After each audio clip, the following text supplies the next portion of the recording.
자, 저희 그러면 이제 조직폭력배 깡패라고 할 수 있는 백종선에 대한 얘기를 네. 안 할 수가 없는데 왜 도대체 백종선에 대한 얘기를 갖다가 하냐? 이유가 간단합니다. 2018년도에 이재명이가 이미 선거법 위반으로 정치 생명의 끝장이 났었어야 돼요. 네. 친형 강제 입원시킨 거에 대해서 관여를 했습니까? 라는 질문에 대해서 생방송 토론에서 관여한 바가 없습니다. 라고 했죠. 근데 이게 이제 그 허위사실 유포로서 재판을 받게 됐는데 네. 당시 이제 그 직권남용 같은 경우는 무죄가 나왔습니다. 왜냐면은 이제 결국에는 강제 입원이 성사되지는 않았기 때문에 이게 이제 무죄가 나왔지만 선거법 위반 같은 경우는 유죄가 나왔단 말이에요. 2심에서도. 왜냐면은 관여한 거는 맞으니까 시도를 분명히 했었거든요. 그러니까 그때 이랬어요. 음. 그 정진상이라는 인간이 그 분당 보건소장 구모 씨를 불러가지고 강제 입원 방법을 찾아보라 그랬는데 구모 씨가 거절하니까 그렇죠. 막 화를 내면서 안 되는 이유 100가지만 대보라 뭐 이런 식으로 얘기를 하고 구모 씨가 안 되니까 다른 보건소장한테 그렇죠. 연락을 하고 이렇게 입원을 시키려고 했던 정황이 있다니까. 정황이 있고 분명히 이재명도 그 개입을 했다라고 이제 법원이 봤던 겁니다. 그리고 김혜경도 이랬잖아요. 그러니까 나다 작은 엄마 그때 그 딸한테 이재선 씨 딸한테 내가 이번 너 봐주겠었는데 안 되겠다라고 얘기했어요. 그렇죠. 그래서 그렇게 2심에서 이재명이가 이 문제가 무려 벌금 400만 원이 선고가 네. 됐었습니다. 네. 그래서 이재명의 정치 생명의 끝장이 났었어야 되는데 네. 2020년도 3월 16일에 대법원 판결이 나왔는데 그때 이제 역대급 김명수의 개소리가 있었죠. 네. 생방송 토론 도중에는 너무 이제 빠르게 답변이 오고 가다 보니까 약간의 거짓이 들어갈 수도 있다라고 하는 역대급 개소리를 하면서 네. 당시 이제 이재명이가 무죄로 사실상 파기환송이 됐었고 지금의 이재명까지 이렇게 살아남아 있는 겁니다. 그 비슷한 역대급 개소리가 뭐냐면요. 음. 이재명이 그러니까 그 대선 나갈 때 선관위 공보물에다가 검사 사측은 나는 그냥 옆에서 있기만 했는데 그냥 억울하게 내가 처벌받은 거라고 이런 얘기 썼거든요. 그거에 대해서 이제 국민의힘이 이제 선관위에다 고발하니까 선관위가 뭐라는지 아세요? 야, 공보물은 원래 개인 의견 쓰는 아니야. 이거 허위 사실로 인정하면 안 돼. 그게 바로 노정입니다. 노정이.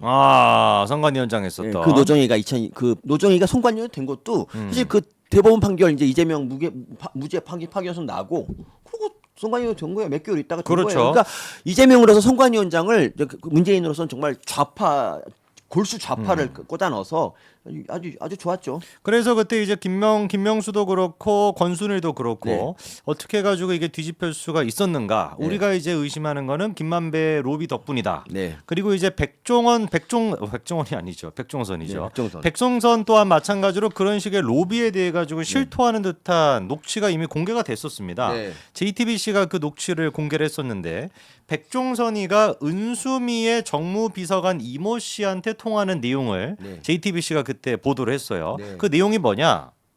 대법원 라인이 우리한테 싹 있다. 그러니까. 우리가 대법원 하잖아. 네. 그동안 작업해 놓은 게 너무 많아가지고 너무 많아. 라고 분명히 백종선이가 은수미 지금 정무비서관한테 얘기를 하거든요. 네. 여기서 근데 되게 웃긴 게 뭐냐면 백종선이는 이미 깡패라고 하는 게 사실상 드러나가지고 맞습니다. 네. 이미 수행비서라고 하는 직책이 끝났어요. 옛날에. 네. 진작에 끝났음에도 불구하고 2000년대 초중반에 이미 다 끝났어야 되는 인간이 어떻게 된 게 대선 때까지도 이재명한테 옆에 꼭 붙어가지고 수행을 하고 있었던 것이고 네. 조명원 쌤한테 문자까지도 보냈었죠. 그렇죠. 백종선이가 그리고 잘 백종- 지내지? 그리고 그 전화 한번 하자고. 네, 그리고 그 백종선이 그 이재선 형님한테 그 협박 문자 보내서 협박 문자 완전히 보내죠. 조울증 걸리게 만든 놈이고요. 그렇죠. 그러니까 이런 거 있잖아요. 뭐 청와대 행정관 어떤 사람이 예를 들면 이제 뭐 음주운전을 했다. 그러면 이제 막 저런 사람을 어떻게 곁에 두냐라고 막 했는데 그리고 뭐 극우 유튜버를 왜 곁에 두냐 이러는 놈들이 백종선 같은 실형을 받은 그런 놈을 이재명이 수행비서처럼 데리고 다니는데 이걸 갖고 뭐라 문제 안 삼는 것도 너무 웃기지 않습니까? 그럼요.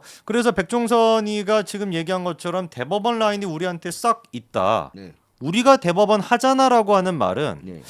우리가 대법원을 마음대로 한다라는 네, 그렇죠. 뜻인 거잖아요. 뭐 우리가 좌지우지 대법원 않는 소리죠. 하자라는 얘기는 네. 그러니까 그동안 작업해 놓은 게 너무 많다라고 하는 얘기는 은수미의 케이스뿐만 아니라 이재명의 케이스 또한 마찬가지로 우리가 작업을 했다라고밖에 해석이 안 되는 거거든요. 맞습니다. 근데 이게 왜 도대체 수사가 이게 안 되는 것인지. 정말 이해가 안 되고요. 그 실제로 있잖아요. 은수미가 그 성남시장 선거 당시 2018년인가 그 당시에 이제 그 조폭 출신 사업가 코마트레이드 사람한테 이준석이죠. 그 95차례나 그러니까 한두 번 편을 받았으면 말 안 해. 95차례나 차량을 제공받았어요.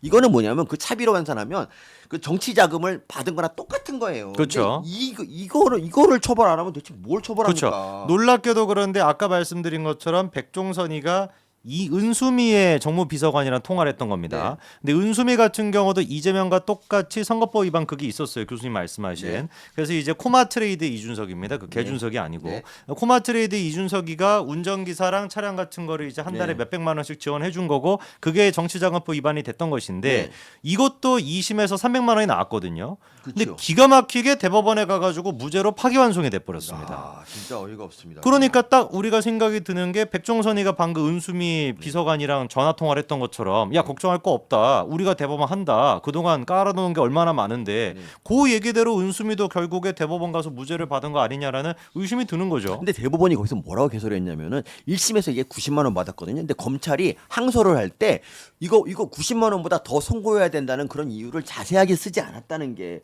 대법원 말이에요. 난 그렇죠. 도대체 아니 이 검사가 항소하는 이유는 이 정도 범죄를 내가 딱 기술하고 야 이 정도면 이 정도 300만 원 정도 선고해야 되는 거 아니냐라고 이제 했는데 90만 원밖에 안 나오니까 그러니까 항소를 한 거예요. 그렇죠. 근데 여기에 대해서 이유를 안 썼다.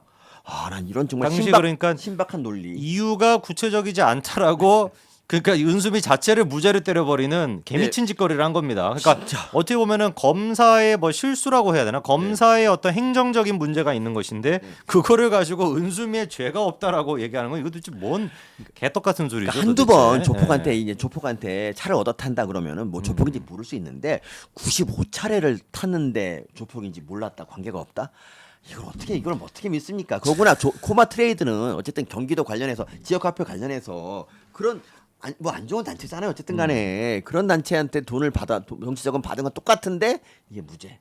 이 나라에서 좌파는 정말 대단한 좌파입니다, 진짜. 2심 판사가 그때 이제 300만 원을 선고한 것도 선고하면서 굉장히 좀 강력하게 은수미를 규탄했었거든요. 그럼요. 어떻게 성남시를 책임지는 사람이 이렇게 어떤 조직폭력배나 이런 어떤 사업가한테 금품을 받을 수가 있냐? 이거는 대단히 질이 나쁘다라는 식으로 100만 원이 아니라 300만 원을 선고했었는데 놀랍게도 김명수의 대법원은 검사 측에 행정적인 문제가 있다고 은수미의 무죄로 파기환송을 시켜버리고 결국에 은수미는 구속이 됐습니다. 땅건으로. 그렇죠. 나중에 네. 이제 그 경찰한테 수사 상황 뭐 알려주고 그 뇌물 줬다고. 채용도 해주고 막 그랬잖아요.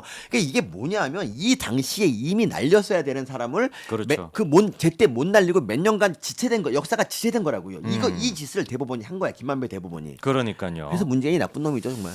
그렇습니다. 오늘 저희 그 교수님을 모시고 벌써 끝났습니까? 네, 저희 다 백종선 됐습니다. 얘기 내가 촬영 모았는데 네. 백종선은 참고로 2011년에 이재명 시장한테 이제 이재명이 시장에서 연설할 때 막 항의했어요.